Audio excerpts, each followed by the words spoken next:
This is my crash course from chaos to calm. No one's coming to save you. And you're going to keep getting these curveballs thrown at you left and right. And adulting, guess what? It just keeps adulting you. An adult with adult responsibilities. Let's do it. Let's figure it out. And let's make a plan. Sometimes things need to go beyond skincare and bubble baths. And trust me, nobody in this world loves skincare and bubble baths more than your girl right here. Okay? But this journey to self-love, self-discovery, self-care, it's cool. It's great. But it's also hard to do sometimes when you're up against adulting and paying bills and the dumpster fire that we're all stuck in.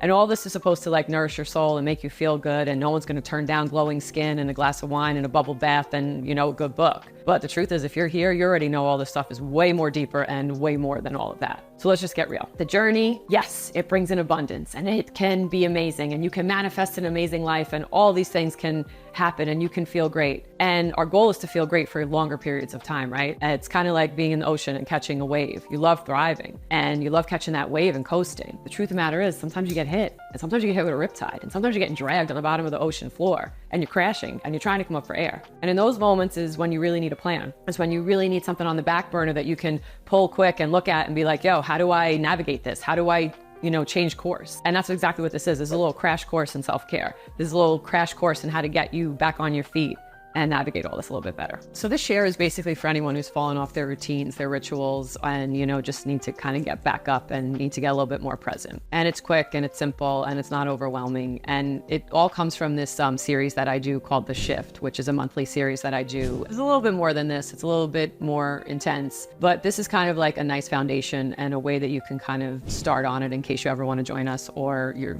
just want to figure it out on your own. But I figured I'd lay some of the foundation and the steps out for you so that you can build on them. One of the things that I think like with self-care that it's just like lost on a lot of us is that word self. It's very individual. This whole thing is not a prescription and you got to figure out what it is for you and what it means for you and how you're going to feel better.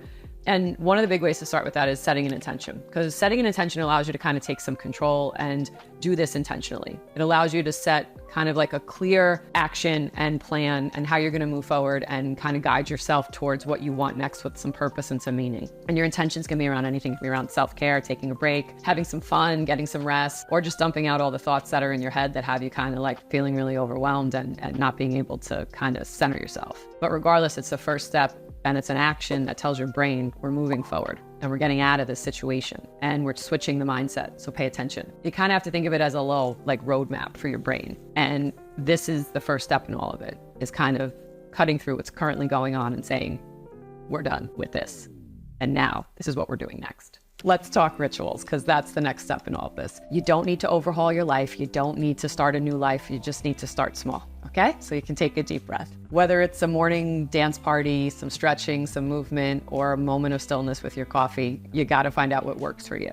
And it's best to start these rituals as one or two little things that you can start maybe for the next 30 days. Again, we're not overhauling our entire life and we're not trying to do things that are gonna overwhelm us anymore. That's honestly the worst idea right now, because when you're overwhelmed and you feel like you've fallen off, you gotta start small. That's all I'm saying. And you gotta do something fun too. So maybe you just need to stop doing and you need to create a daily ritual around just taking 10 minutes with your coffee or your tea and just sitting and being present. Or maybe you need to start with things that make you feel good. And maybe it's not scrolling on your phone and getting lost in everybody else's life and sitting in your own life.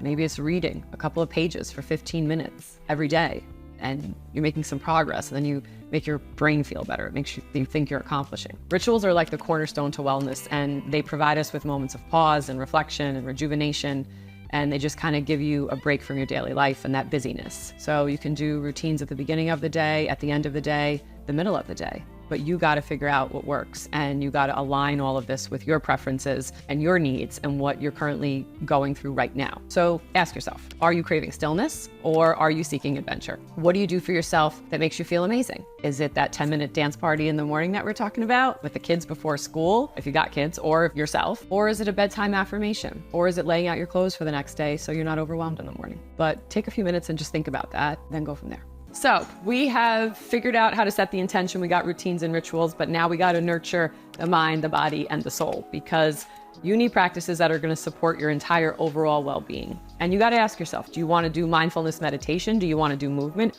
Or you just want to sit right now and eat a bowl of mac and cheese? But you got to figure out what that means for you.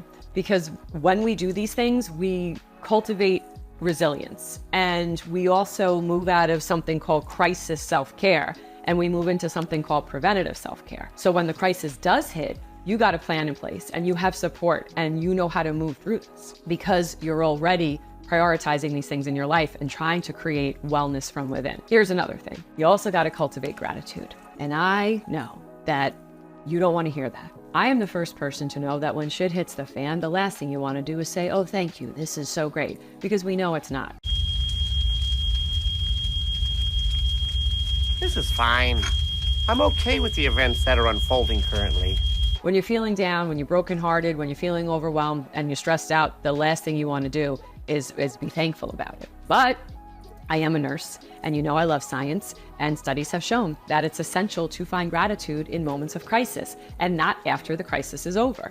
Because if we do that, we do not hardwire our brain for the bad. And having gratitude doesn't ask you to ignore serious issues or tragedies. Instead, it tells you that too much attention to what is bad for you. And taking a moment to pause for gratitude in other areas of your life where things have gone good or things were great can bring your awareness to difficulties that you've previously overcome. And it can also help you identify your support systems in that moment who have helped you or the things that have helped you get through crisis in the past. So that is why it is so important to have gratitude and figure out gratitude in those moments. But I also know it is one of the hardest things to stop, pause, do, and just sit in when it all feels like it's going to shit. All right, let's wrap it up. What's the biggest takeaway from this video? Well, self-care is not an outcome. It's not a destination. It's ongoing. And it's a process. And if you approach it like we talked about in this video, it becomes a series of events in self-love and self-discovery and self-compassion, and you prioritize your well-being because it's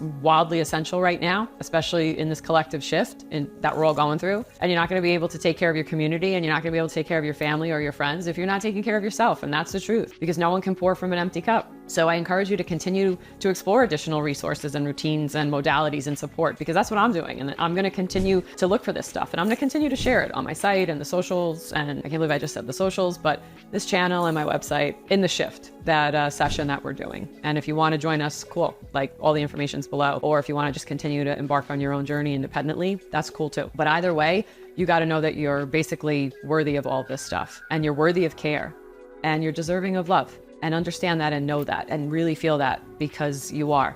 Anyway, that's what I got. I hope you enjoyed this session, and yeah, hit me up in the comments below if you've got better ideas. And stay safe and stay healthy. And most importantly, take care of yourselves. Bye, guys.